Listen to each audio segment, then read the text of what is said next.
Another frequent question I'm asked, and if you're interested in what I do, you will have asked this yourself. People say I'm gifted. No way. I'm just a very ordinary person, just like you, like anybody else, and whatever I have is possible for any one of you to achieve it, to obtain it, to become it.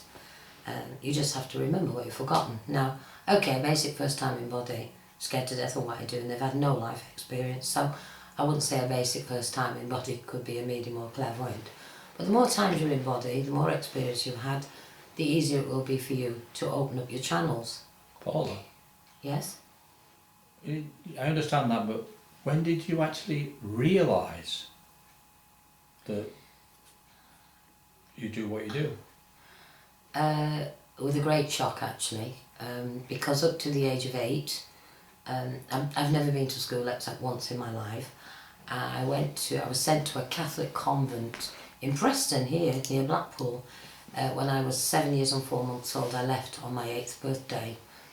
And before that I was very much spiritual. I could see things, hear things, I could see them, I could understand them, and I thought everybody else was exactly the same. I thought it was normal.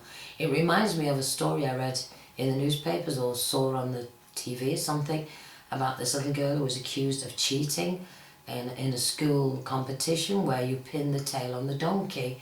And although she was blindfolded, she went straight there and stuck the tail on the donkey each time. So she was accused of being a cheat. Her mother went down, absolutely going mad at them, and they still didn't believe her, and they asked her how she knew where the tail was to be put. And she said, I can see it. And they said, yes, we know, so you're cheating. She said, no, my eyes are covered up, so how can you see it? She said, I see it through my nose. I felt very sorry for that child, because it was then she'd realised that nobody else could see through their nose, so she was different. And it's a terrible shock to find out when you're that age, you're different. I think she was about my age, between 8 and 10. It doesn't make for happy families, and you'll find once you can do this, and you're walking around presuming everybody else does that. Well, I was born on Fairground Circus, and we're a jinx. Plus, they've seen all the frauds and charlatans working on the front and working on fairgrounds, so obviously, you know, you're either stupid, mental, or what a guffer. Okay? And so I didn't really have a happy childhood, and I found it very difficult to communicate with people between the age of 8 and 10. Never went back to school, was glad to get out of the convent. I spent 8 months on my hands and knees praying for forgiveness for my beliefs factors, so please don't talk to me about nuns. I'm saying that, and I've got to take a deep breath because it still hurts 60 years down the line. I can still remember the pain of them 8 months, but that's besides the point. The first time I really realised it could be something different was the day my father got killed. Unfortunately, my brother Joey killed him accidentally. We lived on a fairground circus, so we was travelling on the road, and unfortunately my father fell out the back of the lorry and under the wheels of the caravan. So it was purely accidental. My poor brother, I don't know how he got through that one. But when my dad was laid in the road and the paramedics came and they said he's all right, he'll be okay, it's just gone over his legs, I knew different. And when I leaned over him, I was 10, and I leaned over him, I said, Daddy, Daddy, don't die. Excuse me a second. He said, I'm all right, I'll be okay tomorrow, I'm all right. And I knew, because I could see his spirit rising out of his body. And he didn't die then. That was at 5 o'clock, he died dead on the stroke of midnight. But as he was lapsing into unconsciousness, of which he never recovered from, I could see his heart, and I could see like a slither of something in it, and it was leaking. And that's actually what he did die from. But they didn't realise the wheels had gone over his chest at the same time, and not just his legs, because he was saying he couldn't feel his legs. The paramedics calmed me down and said, it's all right, love, it's all right, it's only over his legs, we'll sort him out, he'll be fine. But I knew, and I leaned over to him, and very much so, stuck my face in his and went, don't die. and his eyes opened, and this is my darling father, who always looked at me with love in his eyes, always. A hard man, a boxer, been through many trials and tribulations in his life, but very gentle with me. And he opened his eyes and he looked at me as if he had never seen me before in his life, and his eyes opened wide, and I'm trying to mimic his words and the way he looked, and he went, "You of all people, my babe. You of all people." And lapsed into unconsciousness. And that look and that voice haunted me for a long, long time. A long time. Until one day I realised just what he meant. Now, I knew I could do this, but I thought I shouldn't do this. I'd been literally, not beaten physically, but beaten to death by nuns trying to get it out of my head. I was grateful that I never went to school again. I went once when I was 15 to get my leaving certificate, and that was your lot. And I was a very funny child, strange child, and a lot of fairground people didn't like me pretty much. They called me a jinx, because I was looking at a man mending his lorry, and I said, "Don't know what you're doing that for. Your big ends will go tomorrow," and they did. I was not predicting, I was jinxing. So it's not easy with this. There again, the gift sometimes was accursed. Now I realise it's not a gift, it's not a curse, it's a way of life. And everybody can do what I do.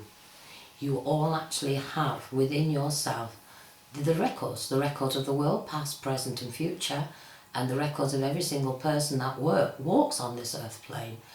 And because I was a lonely child, and because I thought too deeply, and I was even doing meditations when I was very, very young, without even realising I was doing them, and because I was very old for my age, which like I was smoking over 60 years, so start counting up, and I was very forward, very outspoken, and was driving at 12 and sorting things out you wouldn't believe. I mean, I was a barmaid in a nightclub at 12-year-old, so I was well ahead of my time. Within you, each one of you is housed in your heart is the microchip, carrying the history of all your previous lives, all the ones that are yet to come, which you have not even applied for yet, the history of every single person on this earth plane. And all you have to do is get that open. And that takes me to what we call the chakras of the body. Now, I shudder when I see a lot of people jumping onto the so-called spiritual bandwagon at the moment, opening up centres, opening up hotels, putting themselves up to do classes, and I listen to them and I absolutely cringe.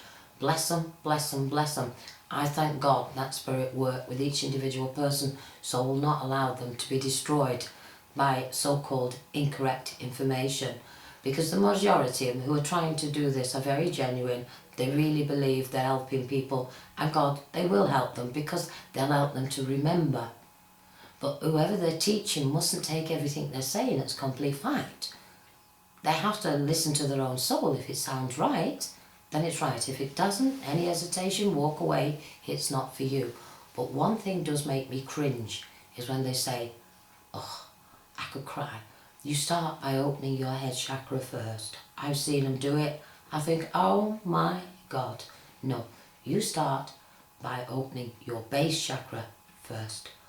Now, for those who don't know what a chakra is, it's the so-called 7 invisible wheels in the body. Actually, there's a lot more, but we will deal with just the 7, which is the base one, found here in the genital area, found here in the spleen, found here in the solar plexus, here in the heart, here in the throat, here in the third eye, and the head chakra. You don't need to open your head chakra. You really don't need to open it. Do you understand me? Because most people at this time of evolution couldn't cope with it anyway. There's very few people on this earth plane who have opened their head chakra. And as Gopi Krishna spent 17 years of his life in meditation, 6 hours every morning, sat, I finally pinged my head chakra. And I was like a cork bombing on an ocean. And the sea of consciousness was all around me. Yes, been there. Then I went through 12 years of the ecstasy of the mystic and 12 years of the mentally afflicted. So, all those who say, I am the enlightened one and I've opened my head chakra, please go back to school And please don't listen to anyone who tells you they are the enlightened one and their head chakra is open. There's only 2 as I know of ever managed to do it. Even I have not done that. I'm the first to admit it, and you know what? I don't want to. Simple as that. The responsibility of it all is far too much. What you have to do is start your chakras working. Move up, move up, move. It's called meditation. It's called getting a chakra meditation CD, sitting down, lifting it, lifting it, lifting it, lifting it, dropping it, lifting it, lifting it. Get to here. Or get to your heart chakra, and it will ping that microchip. And all of a sudden you'll start to remember what you forgot. It will open that microchip up. It's like taking it out and putting it in a computer. It's all there. It's all here. You've just got to find it. And you can't find it by reading. You've got to experience it. You've got to go in and get that energy moving here. Once that's opened, and then it will close down again. And it will go down, and you work at it and work at it and work at it. I mean, most people are born with cotton wool in the brain, polystyrene. They have to do that to you. Because if as a child you've remembered all this, you wouldn't do it. You'd say, no, thank you. Maybe I was unfortunate to be born with the cotton wool not completely stuffed in. Or maybe I was gifted not to have that there. I don't know. All I can tell you is this, that my life has never been my own. My life has always been as if I was on the outside, watching myself, doing this life and wondering, what the hell am I doing this for? But apparently every time I've tried to retire, I get dragged back and dragged back and dragged back. So probably this is the life I did agree to. Maybe my soul says, but really, Paula, don't you think you've done this before and you didn't quite get it right? So I'm on the outside looking in, watching myself go through the motions. Maybe there'll be a point where I can kick back in and actually be living it. But I really believe I'm just doing what I've done before. So when you open your heart chakra and your throat chakra and your third eye, yeah, you'll get the gifts. You'll get the gifts of clairvoyance. You'll get the gifts of mediumship, healing, being able to talk on any subject there is. But you will also take the responsibility with it. And you have to ask yourself, can I weigh both equally in my life? Can I be a wife and a mother and a good daughter and a great niece and a good friend and still be Paula Paradaema? Because it's a very, very thin line. And it's very hard to get the balance. And I'd love to have a big debate on this with about 500 people firing questions. It's much more exciting when people are asking you questions rather than just talking. But as for now, I'm afraid that's it, because whenever I think about it, especially my father, my beloved father, leaving me so soon. And yet, do you know, I think he was supposed to do that. And I always know when he's here, because you see this eye, I get a tick in it. It goes,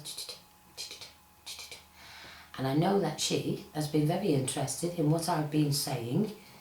And I'm going to put the cameras on her tonight when I go to bed, because I'm sure she's going to show you 64 of my previous lives. I look forward to seeing the 64 previous lives, Paul. Many have seen them, and I just have to get her in the mood and get her the right music and the right atmosphere and ask her, come on darling, dance for me.